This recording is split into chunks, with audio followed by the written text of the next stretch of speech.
Hi, I am Luca, and welcome to a new episode of the Coffee Breakdown podcast.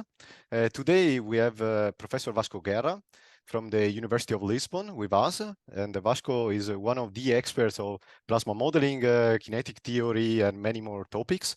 And I would like to thank you, Vasco, for joining us and accepting the invitation.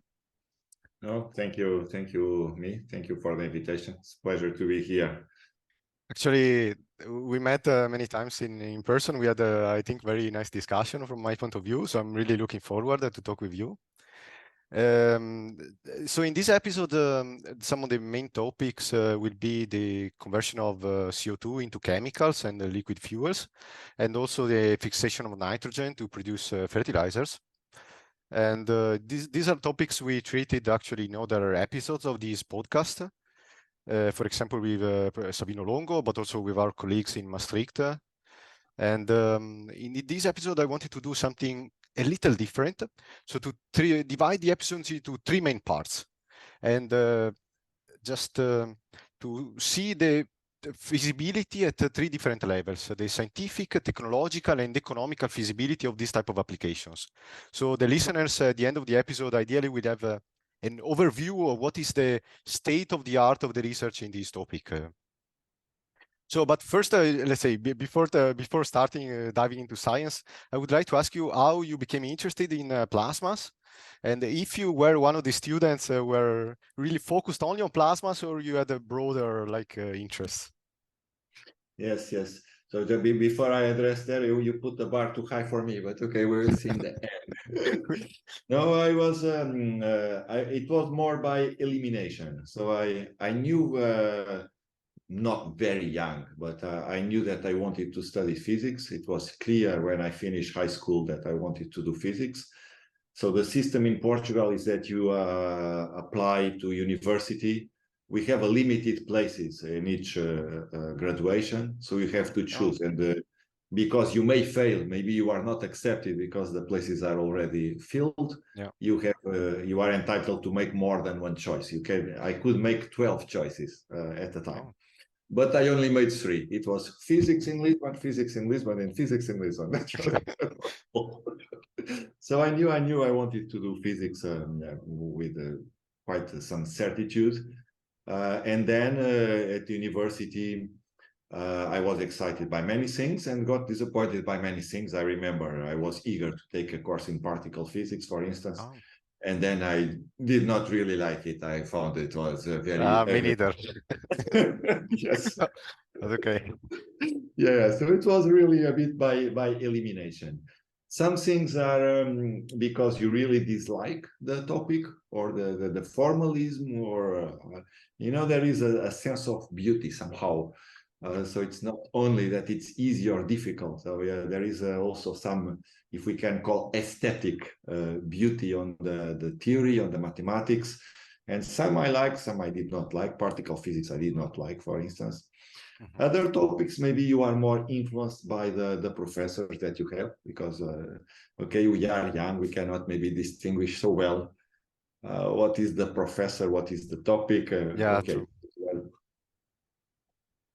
So I start eliminating, and I had, of course, very inspiring professors on these topics that drove me to plasma physics. So first I had a very crazy but brilliant professor on thermodynamics.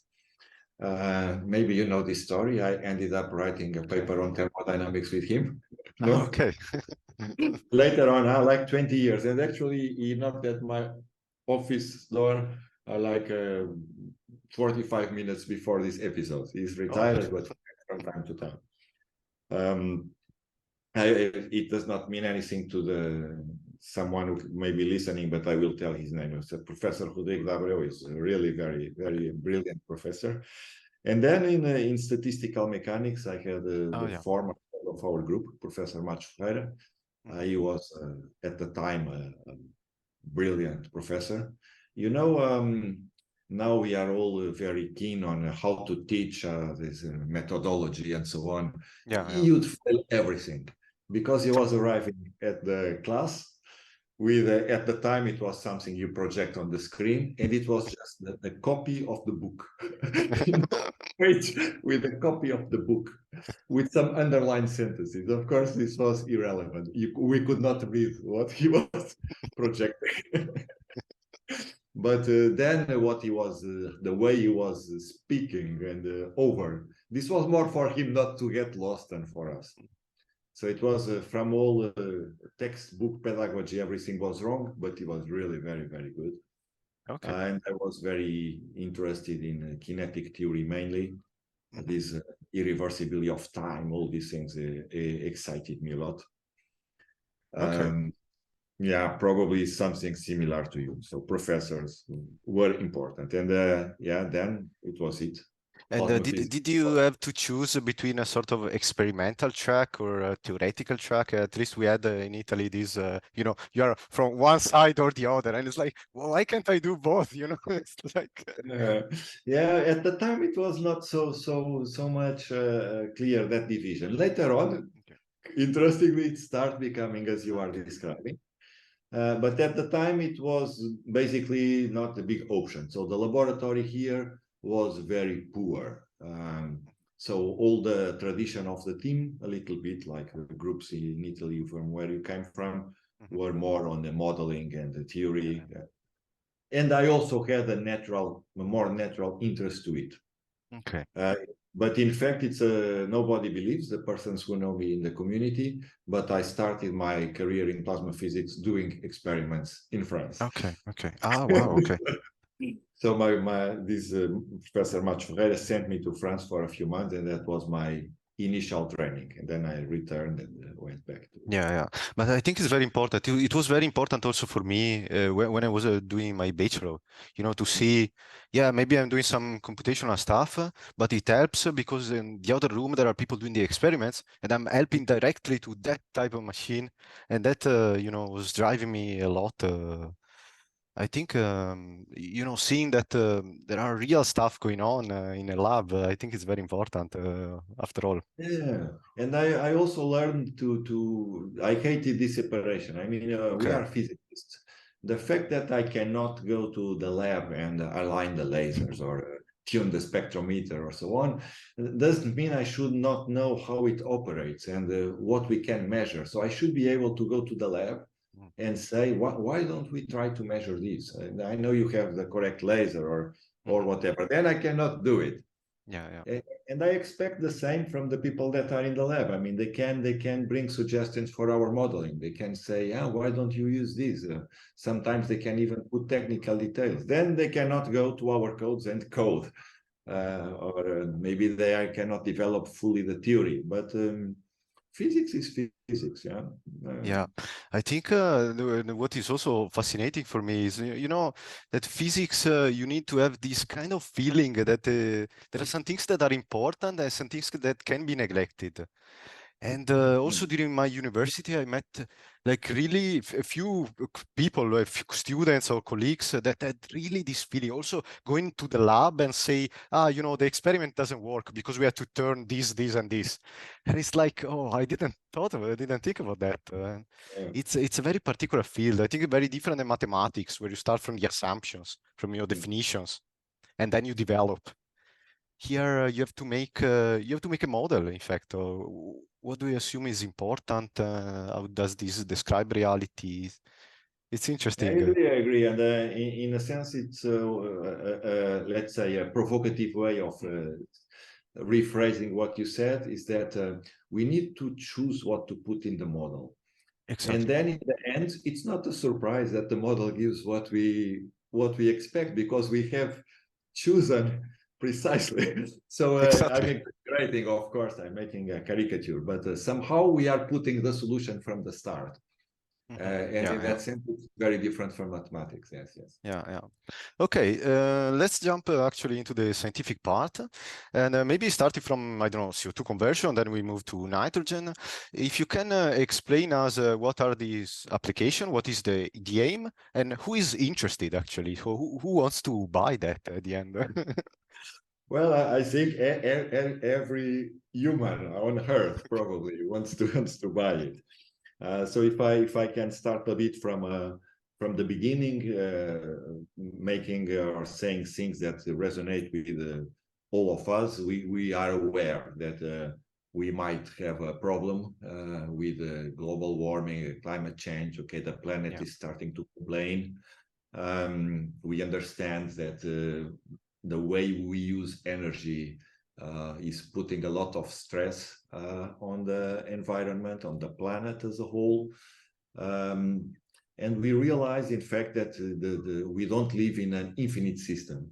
So you are also physicists, maybe not all listeners, are physicists, but we understand from thermodynamics. We start defining a system. What is the system? And we like very much to be in contact with an infinite system. So we can work on our small place, and then there is this reservoir that takes care of everything. And we understand now that Earth is very big for one person, but it's not an infinite system. Yeah. So this is the problem. So energy needs to be used in a certain way, in a good way. The words recycling are now common and everybody understands, but that's it. We understand we cannot just we don't have a waste bin where we just put everything that we don't want. So it will be there and it will come to us sooner or later. So that's more or less the context. Then it becomes clear, people start immediately thinking, oh, but we have renewable energy. Okay, we have sun, we have the maybe sea, we have geothermal, or we have wind, we have a lot of things. So let's take advantage of it. Okay, that's fine. But of course, we are still far away from having enough production to feed our needs. And also famous problem of intermittency. So sun is not shining all the time. There is night at least. Not all days are very bright. Same with wind. Okay, so we might have we have a difficulty with maybe energy is produced when we don't really need it or in a different place. So we need to think all these things globally. Yeah, how we produce, how we transport. And then very important, how we store, because if we have a good opportunity, let's jump on it and get the energy, but we need to store it somewhere if it's not the correct moment or the correct place to consume it. And this is the energy. So up to now, I'm just saying very basic things that everybody can understand. We then probably most people will start thinking, okay, we have batteries, electric cars are now fashion, we have a lot of things. So batteries are interesting. So let me also say that I don't believe in magical solutions. So I don't think one thing that will revolutionize maybe later, but now we need to take advantage of any technology that we can use. I agree. And, use it where it's good. So batteries are interesting, but we understand we have a lot of problems also. They are heavy. We have lithium is also not available worldwide. So we start having geopolitical issues for a start, which with the situation, political situation, we understand very well what it implies. And it's not very, very abundant in the end. So we have a problem also. Okay, we can solve, we can use. But okay, energy does not stay in batteries also for a long, long time. As time constant, degradation of the materials, and it's heavy and big.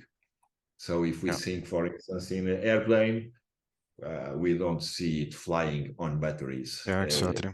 You need some liquid fuels. Maybe later, but not up to, I don't know, 2050 for sure, or something like that. It will take, let me rephrase, for sure is a dangerous statement, but not likely, not likely.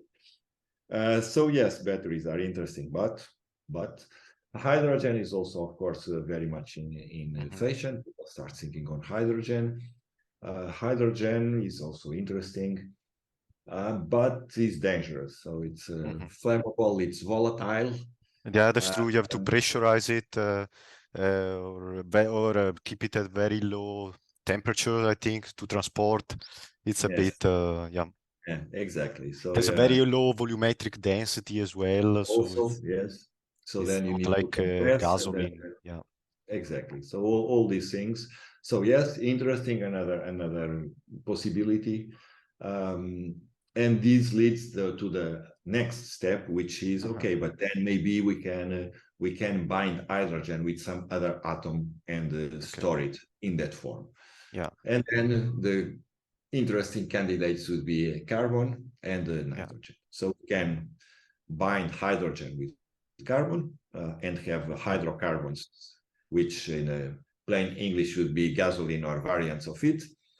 Um, so liquid fuels. We can have just methane as a replacement of natural gas, for instance. That would be a gas phase, not a liquid.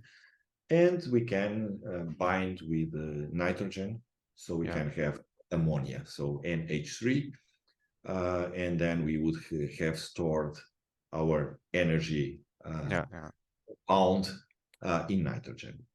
Ammonia has another interesting application, which is we would not be here without it because it's on the basis of the food chain. It's True.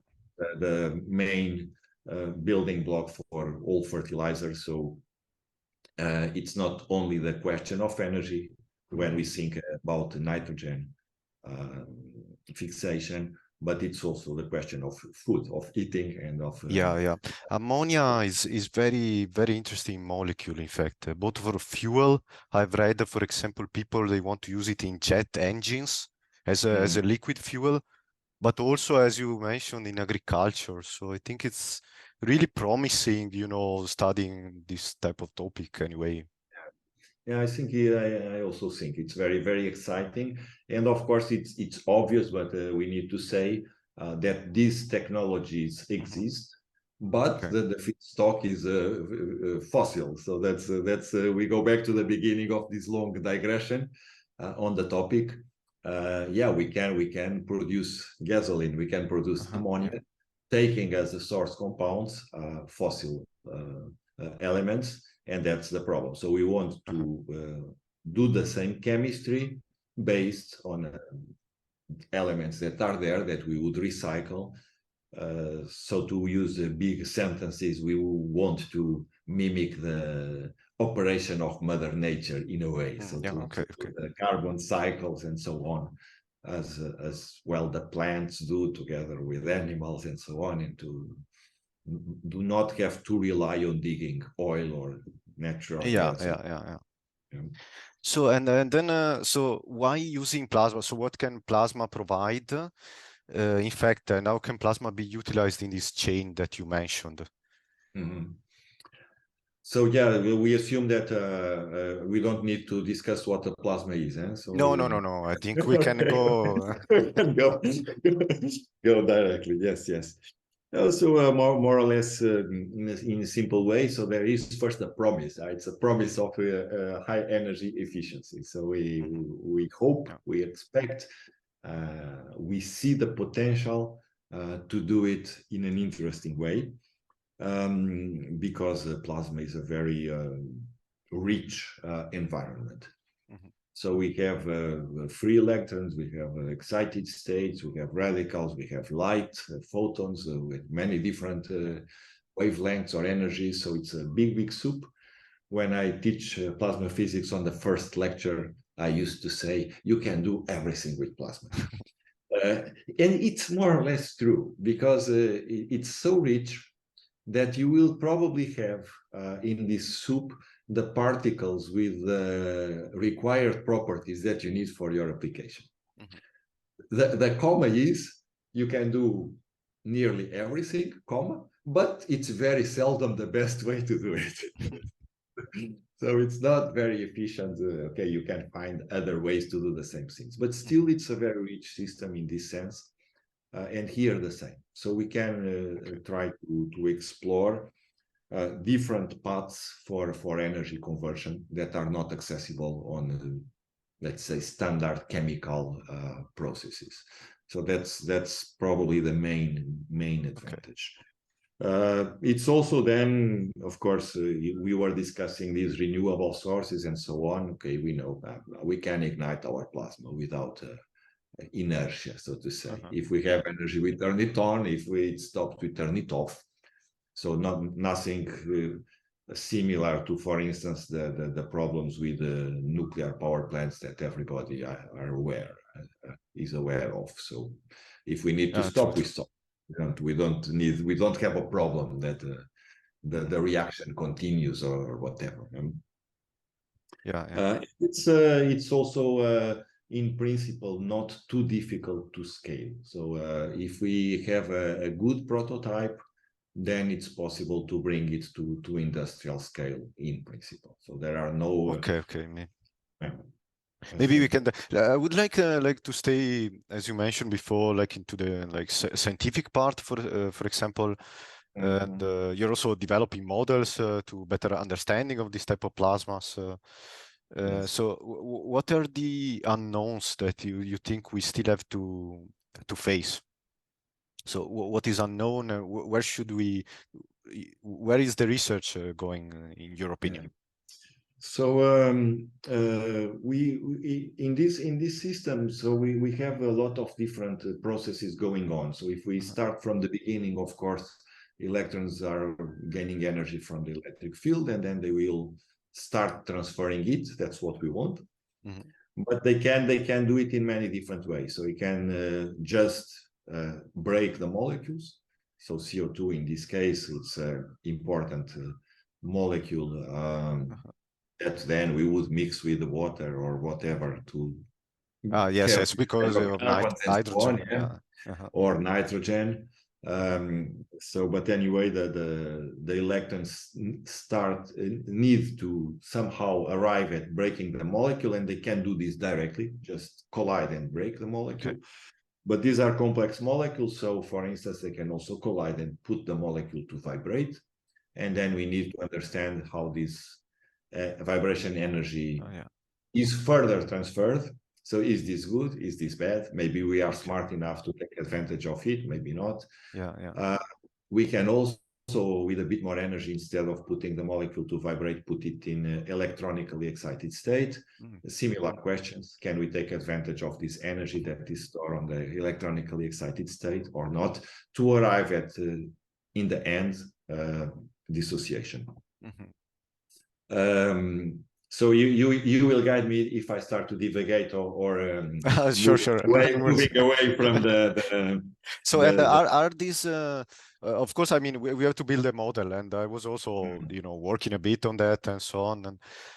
And do you think we have a deep solid understanding of how these processes occur, that we can model it accurately, or there are still things that we have to investigate regarding the gas phase chemistry? No, there are. I mean, the answer would be something a bit stupid, like yes and no. I think compared to the global view of the problem, we know already a lot of things. But in the detail, and if we really want to optimize and to find the proper conditions and so on, there is still a lot of work to be done. It goes from the very beginning, and so from dissociation. Do we know with some confidence the cross-section for dissociation by electron impact? So let's put it in other words, the probability that the molecule dissociates when the electron collides. The answer is no. We have an idea, which is not too bad. But to know it well, to have certitude, no, we don't. So we start from the very beginning, from these elementary data that we need to run the model. And then it only becomes more complex. Do we know exactly the pathways for transfer from vibrations among themselves or to dissociation? We have an idea, but precisely, no, we don't know. Is this hindering development of a zero order picture? Zero order not, but first order probably yes. Okay, this is very, very interesting. So what do you think Let's pick, I don't know, a type of discharge. I don't know, microwave, for example, or DC glow discharge. You can pick. What do you think is like zero order based on the current knowledge? Maybe, you know, in a few months there will be paper revolutionary in the field, and we don't know, right? But what do you think Yes, yes. it's a zero order approximation that we should know, or first order or second order? Mm. Yeah. So okay, so let's do it. Let's do it in steps. So just a prior comment before addressing the question. You put, okay, let's start pick whatever DC Yeah, yeah. microwave. So of course, there are many different types of discharge, and Uh-huh. that is also part of the richness of the system, because important parameters here will be let's say the reduced electric field that we have in the end. So let's put the external force that is driving our electrons, and then it's associated with also the number of electrons. So the energy of the electrons and the number of electrons that we have. And by choosing different types of discharges, of course, we can be Modify, in tune, different, some, yes, okay, in I see. different ranges. And these different ranges, okay, you know this very well. It's we will favorize different physical or chemical mechanisms. So if we pick a microwave discharge, for instance, Okay. as you were saying, Mm-hmm. we are in a regime depending also on the pressure at which we Yeah, that's operate. true. Yeah. So let's say that we don't want to be too far away from atmospheric pressure. Okay, we can decrease it a bit, but everything is spending energy, so let's compromise should be found. If we go to the typical operating conditions, we are in a regime where the discharge operates quite thermally, so it's quite warm. Oh, yeah, So yeah. it's not a huge departure from thermodynamic equilibrium. Of course, there Okay. is always, Yeah, yeah, but of it's course. a more warm discharge. So this it's not standard chemistry, but okay, these Mm-hmm. processes that we know from chemistry, Yeah. driven by temperature, they are playing a role. So zero order would be to have an envelope of the power transfer Okay. that Yeah, ends yeah. up in the dissociation, something like this. Yeah, yeah. And then we would need, okay, you have also work by yourself on this topic, is then how long do these dissociated products survive? Because then Mm. the second step is, of course, we need to break the molecules in this soup, and then we need to extract what is Yeah, yeah. useful. Yeah. Which in this case is typically, if we separate the oxygen, we are already fine. But Okay. okay, we need to probably separate better or to have other access to other products. But that's a first step. So zero order, I would say that it would be something like this. So to have Okay. a notion of how much power you put in your system, how much ends up in dissociation, Yeah. how much then this gas phase chemistry is affected by the boundaries, by the Yeah, yeah. walls of your reactor and so on, and how much of the products can you actually separate and extract. Okay, that's very interesting. You also mentioned electronically excited states. I mean, of course, it depends on pressure, power, and whatever. I think it's very interesting also in microwave discharges, in my opinion, also at higher pressure. Rather, I mean, we focused a lot on vibrational kinetics. That is for sure important. But in my view, it's almost like a second order approximation in microwave, and first order would be electronically excited states. But maybe I'm wrong. You know, there is research probably to be done into this topic still that we don't know. Maybe yeah, yeah. And No, I like your comment because sorry to go on. no. Just No, I like the comment because well, historically our group started working on CO2 when the okay. community was very much focused on this vibration excitation. Yeah, exactly. And it was really not like a conscious decision, since everybody is doing this, we will do something different. That was not the case, because we also started by looking at vibrations. But we always, from the beginning, and I remember the first group meetings on CO2, we had the notion, okay, we will not just repeat what the other groups are doing. We need to find a different angle to look at the problem. So you know the system very well, so you understand. So people were thinking already in quite the zero order view, going up to dissociation with a simplified kinetics for vibrations, but complete with everything, simplified but complete. And we then decided, okay, we will make it incomplete. So we will not address all vibration levels. We'll concentrate just on the first steps of energy transfer, but we will study it in a lot of detail. And that was our initial approach. But very quickly, one of the main messages from the research in our team, and together with, of course, other colleagues we collaborate abroad, was this, that the electronically excited states, at least for the conditions we were using, are probably more important than vibration states, or at least as important as vibration states. Then, of course, you're right. It depends a lot on the condition, even if you have pulsed or continuous wave or this kind of stuff. I totally agree. And also, it's very fascinating, for example, this high gas temperature combined with electronically excited states. In my opinion, I suppose you have non-equilibrium in the population of electronically excited states. I think this is very interesting problem. So you have a gas temperature, the energy, thermal energy is comparable with the excitation energy, more or less, of some metastables of oxygen, for example, also. And it is interesting what happens. How do you model that, for example, also in terms of thermodynamics? And it's not trivial, I think, type of problem. Of course, you can always make assumption, but no, another path that we followed. It's related. It's not exactly the same, but it's that because of this question that after the zero order, how we tune, how we really can get certitude.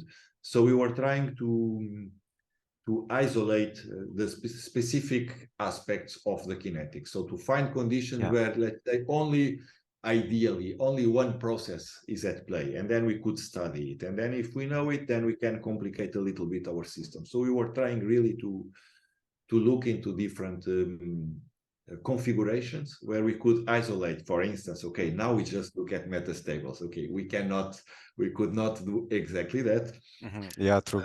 But as a principle, that's what we try to do. If we find this is important, okay, let's try to eliminate all other things. We can never, but with the model we can. But of course, we need, going back to the beginning of the session, we need to go to the lab and to speak with our colleagues that are there and see what is realistic or not. I use the expression to make the judgment of reality. So that up to what point our model is actually describing something real. From the technological perspective, so which type of discharges you think are the most promising? Of course, different discharges may have different peculiarities, different characteristics. So suppose you have infinite money, you can build your lab, whatever, and you have to choose one or two types of discharges that you can bet everything. Yes. Okay, so I will give maybe a non-orthodox answer.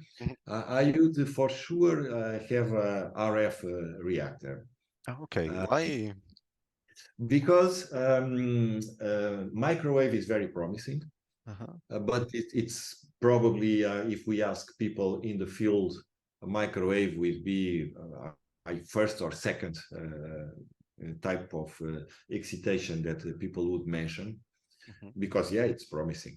We just discussed, okay, thermal energy is important, it helps, vibrations are still there, metastables are there. Okay, maybe we don't need to change that much the conditions to benefit from one mechanism or the other. It's also very versatile, and okay, experimentalists will kill me, but I would say easy to operate compared with other. Compared with other, is relatively easy to operate. But this means also that it's studied by many groups around the world. RF, I find it potentially as interesting as a microwave. It's more difficult to operate. Tuning is a nightmare. Matching the power, okay, it has a different technological challenges. But if I put myself in an ideal world where okay, someone very skilled put this discharge to operate, I think it has a very interesting combination of this electron density, reduced electric field, the gas temperature that will be operating. It's also a discharge that you can excite without electrodes in contact with plasma, so we can excite with the outer electrodes or other different ways, and that's good for the lifetime of the device in the end. Because you I don't like have erosion. I like RF. I like RF. Interesting. I used probably see if we could, and it would make sense to build a RF discharge in the plasma. Sorry, discharge in the lab. Yeah. Okay, that's very interesting. Okay, I would have many more questions, but maybe your time I have to cut. I'll ask you in another time. And what do you think? So you mentioned already some separation. So plasmas in contact with surfaces. So for example, I know people they started to investigate the use of membranes, for example, for extraction of oxygen. And what is our understanding of that? Do you think it's promising technology actually? Okay, even that maybe with microwave is a bit difficult because of the high gas temperature, right? Or maybe, but if we want to pursue the plasma path to engage in these problems of producing hydrocarbons or ammonia or methane with renewable sources, we cannot avoid this question. We have to find a way to do it.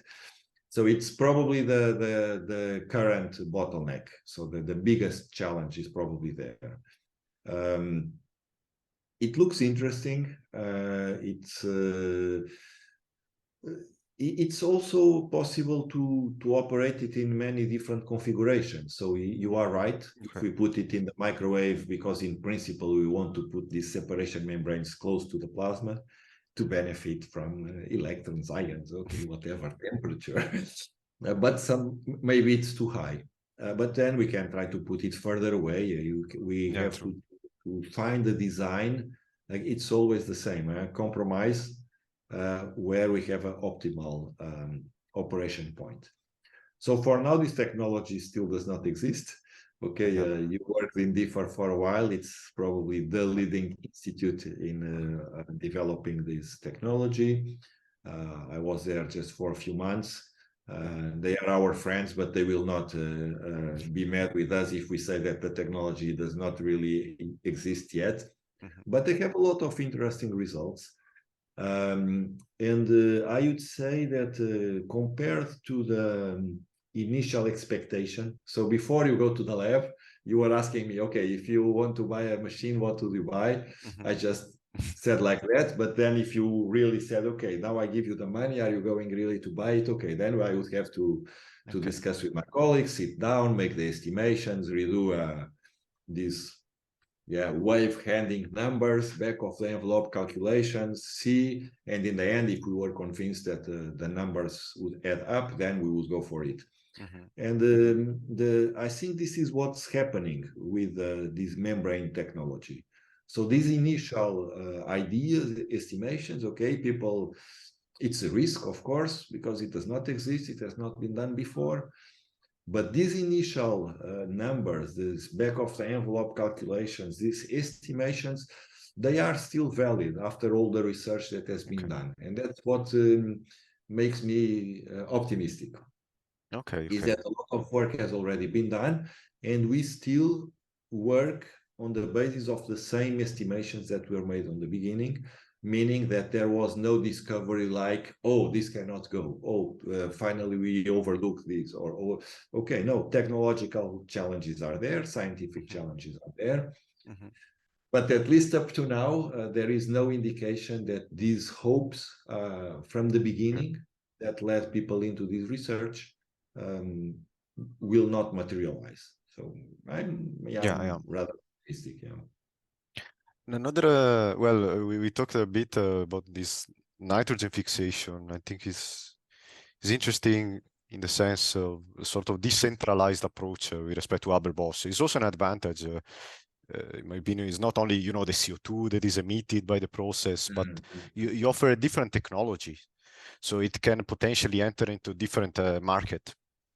From an economical point of view, so I'm interested not really in terms of money, but really in terms more of energy efficiency of these processes. I think there is still a long path to go, but what is the energy efficiency typically of, for example, CO2 splitting or for nitrogen fixation using plasma?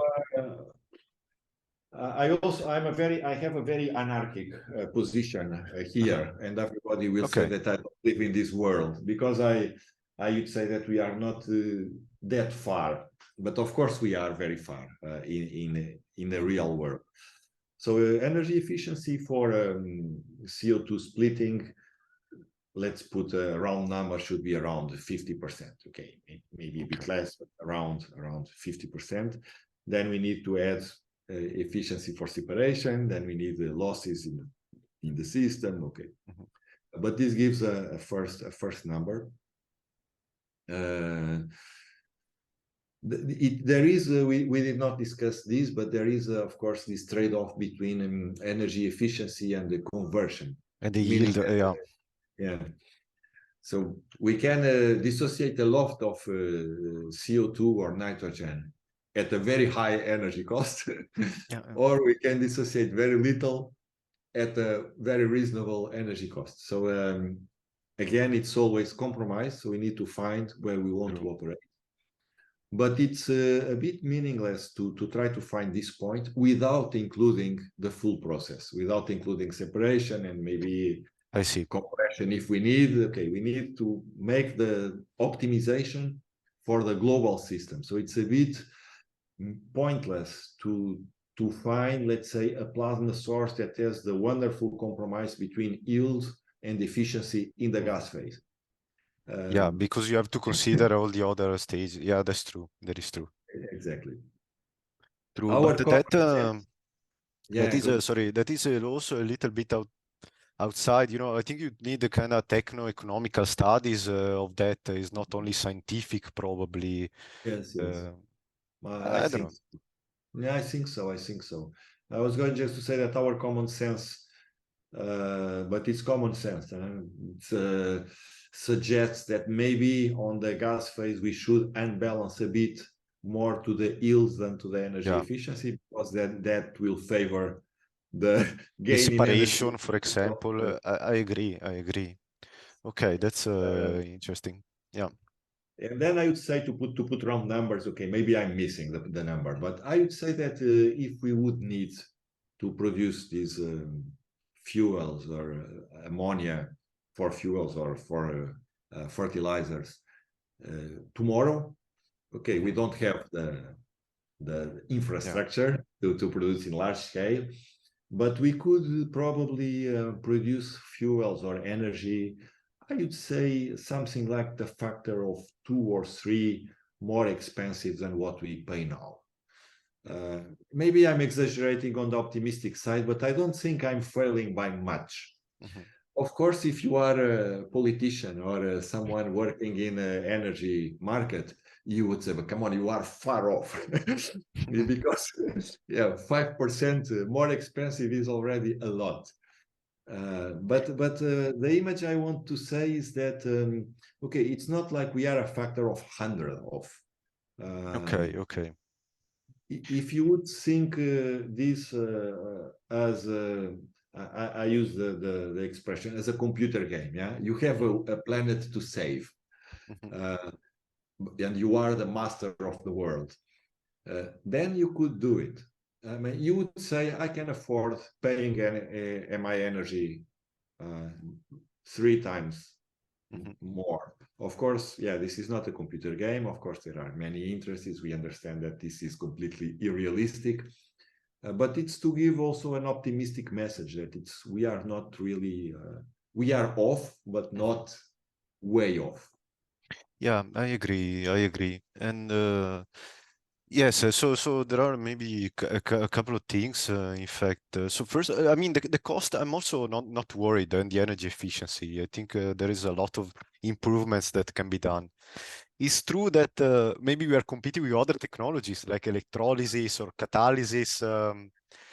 And so if people have to decide where the investment go, this is an important parameter that we have to consider to try to optimize. Otherwise, let's use artificial photosynthesis or something else. Yeah, exactly. And but I agree. So plasmas offer other advantages, such as this decentralized approach and so on. So if you don't have to transport, but you can produce in situ, then you also save the money for the transportation, for example. Yeah. Or if you can produce something that is specific for the things. For agriculture, I can have immediate example. If I am producing some crops and you can produce the exact fertilizer that I need to grow my crop more or my vegetables more, then I'm willing also to pay more, and not to buy the synthetic fertilizers. So it Yes, yes. depends, I think, this market economy. I'm not expert as well, but it's No, interesting. no. I think plasmas can have a way to go because we don't have many alternatives that are ready. That's the point. It's true, and it's again this notion we were discussing in the beginning of that there is no magic solution Yeah. on the horizon. So we need to take advantage of everything that can work and that can help. So maybe in the end, plasma will not play this big role of mainstream that for a moment we were here anticipating. But yeah, as you say, it can be on a local solution on I think everything will play a role. Everything that can store energy will play a role. Yeah. Everything that can convert these hazardous molecules, CO2, the example we were using here, it will play a role. Yeah. I think so. I mean, of course, here we are diverging a bit from the main scientific point. But the fact that I don't think it's useful to think that we are changing the chemical industry, for example, because it's a bit unrealistic. People invest billions on that. But I think there are other markets that are, for example, in developing countries where these technologies can be useful. You can have, for example, a different type of economy that you, for example, in developing countries, where you can have your electricity from the sun or from the wind that power your plasma, and you produce in situ all the resources that you need, your fuel, your fertilizer, and so on. So I think there are different type of markets that will open in the future, where even a bit less efficient type of system are the only solution, probably. I don't know. Yeah, no, I agree. I agree. I said once this that we can afford not to be efficient if we produce there. I mean, if we just take the sun and we produce there, we can afford not to be efficient. Of course, then our colleague Gerard van Hooy, he told me, no, Vasco, you cannot afford not to. Yeah. But So yeah. in a sense we, but in a sense we can, in a sense we cannot. The parallel is not good because we are aiming for a bit more than that. But it was, some people had already this conscience, but COVID made it more acute. Okay. For instance, okay, I don't buy now apples that came from Chile or Australia or China, not even Spain. I mean, I buy apples that are Okay. produced not to support our economy directly as a principle that I'm supporting our economy, but on this view that, okay, the resources are local. this is the price that these people need to put the product on the market to make it profitable. So if I buy cheaper something that comes from Chile, something is not right here. Something is not right in this process. And I don't want to discuss now the organization of the world, but I feel this, and I don't want to find where if someone is to blame or not. I just understand that this producer that is growing apples on the next door cannot put it on the market more expensive than someone that has all this. So it's maybe not a very good metaphor, but similar in a way that what you were saying, yeah, I can produce there my fertilizer, maybe it will in absolute terms a bit more expensive, but yeah, you don't have to transport, you don't pollute, you don't put CO2 in the air from the transportation. There are a lot of related issues. So I share this view that although it's not acceptable for, as you were saying, the chemical industry, that we can afford to pay a bit more, I think. Okay. In some cases, in some cases. I would like to conclude also the episode with a little bit of discussion about the scientific culture, if I may. So suppose you have to hire a new collaborator. What do you look for, especially? So you have the CV and so on, and what are the key aspects that you look for? Well, it also depends on which level, of course.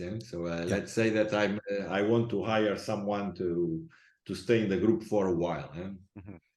So let's put someone more or less your age.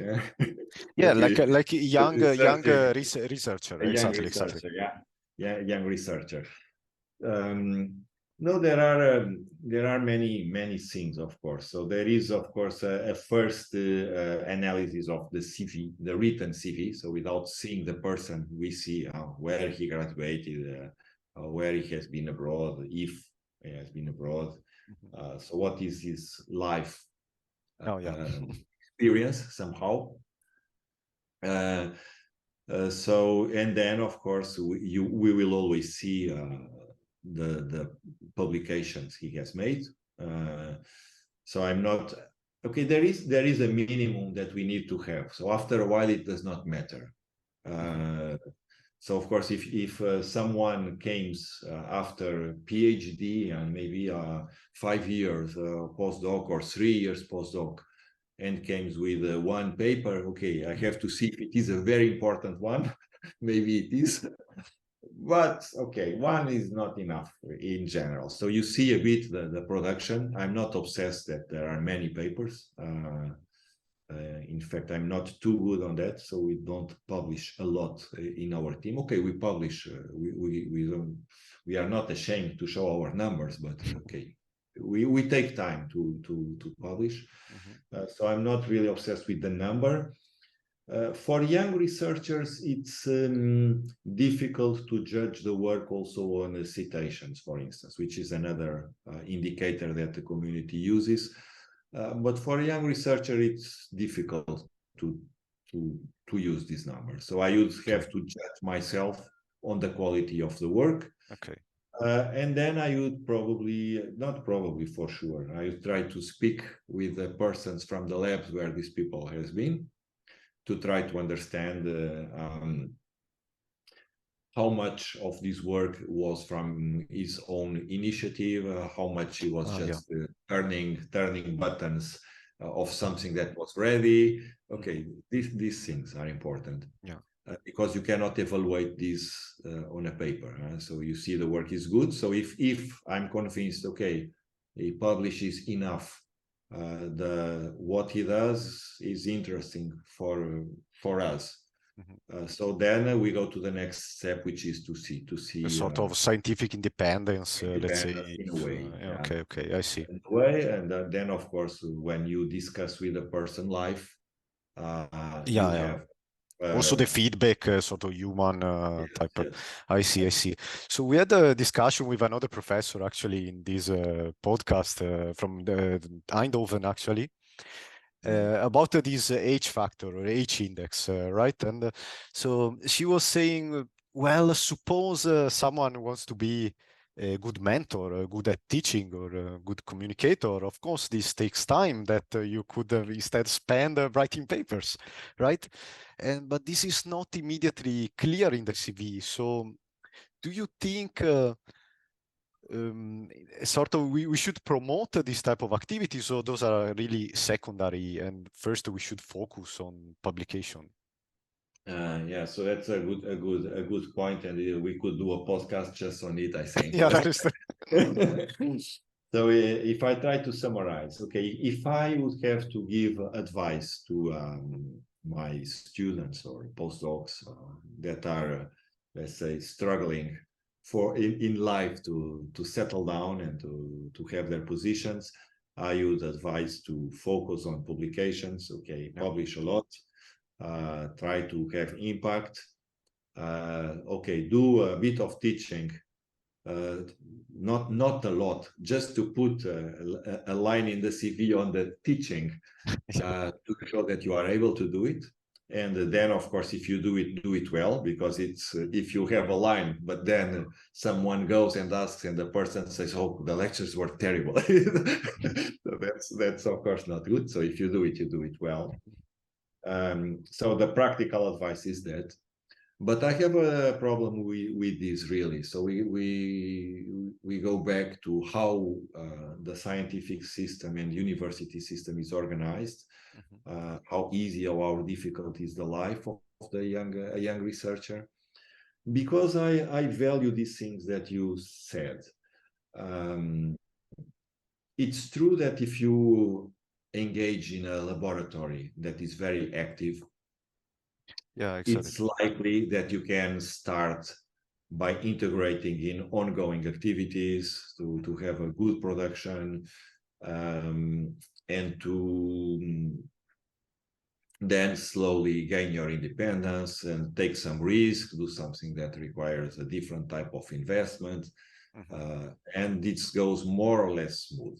But this also means that we are hindering the out-of-the-box views. We for sure, I don't have any in memory, but we can prepare and search in science history books. It's for sure, it's full of examples of people that had their breakthrough idea after 10 years of doing nothing or something like that. Of course, it's very difficult if someone does not produce that you keep this person on the job, or you are going to offer him a job. So this, that's the point. we understand this, but some people are very, let's say, productive. They are studying, they are investing on very difficult problems, and then they come up with a solution, and it's enough that they do this once. Okay, example, I told you I don't have example, but okay, Planck, for instance, I exaggerate a bit.